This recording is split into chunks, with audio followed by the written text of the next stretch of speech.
Hi guys, welcome to my YouTube. So ngayon, ipapakita ko sa inyo kung paano po tayo mag-registered ng Only Data sa Globe. So ito guys, Only Data na po ito sa Globe for 3 days. Meron po siyang 1 month, meron po siyang 7 month.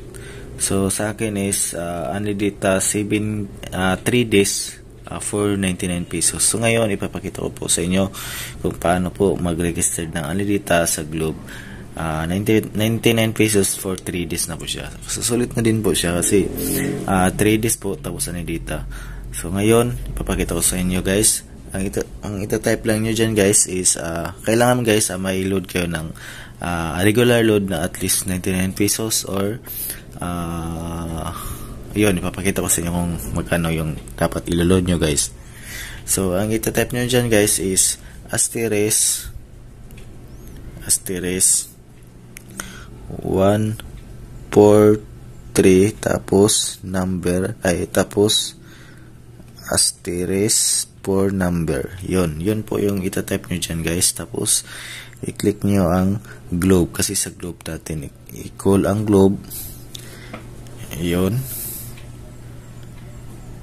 Ayun, may nakalagay dito guys is Go 5G 99. Exclusive lang po siya sa mga 5G guys na lugar. So ngayon, i-click natin ang number 1. Tapos click nyo ang send. Ayun, enjoy unlimited all access data in the 5G network valid for 3 days. So exclusive lang po siya sa 5G network guys. So ngayon guys, kung gusto nyo i-subscribe, i-click nyo ang 1. So sa akin is i-try ko yung 2. I-back muna natin. Tapos i-click natin ang 2.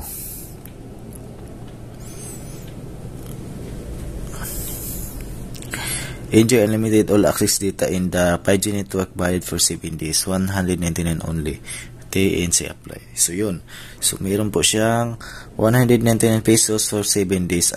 Unlimited access data na po siya guys for 5G network. Ayun. So kung gusto niyo i-subscribe, subscribe kayo. I-click nyo number 1. Sa akin is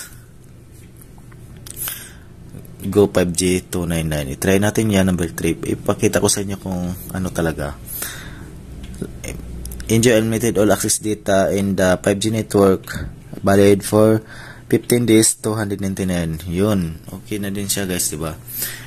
Ayun. So sa akin is ang i-registered ko is yung number 1. I-click natin ang number 1. Number 1 tapos send.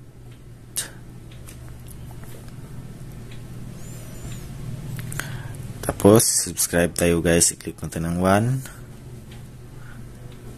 Thank you. We'll get a response via text shortly. Yun. So, maghintay tayo ng text guys. Ayun. Ito nag-text.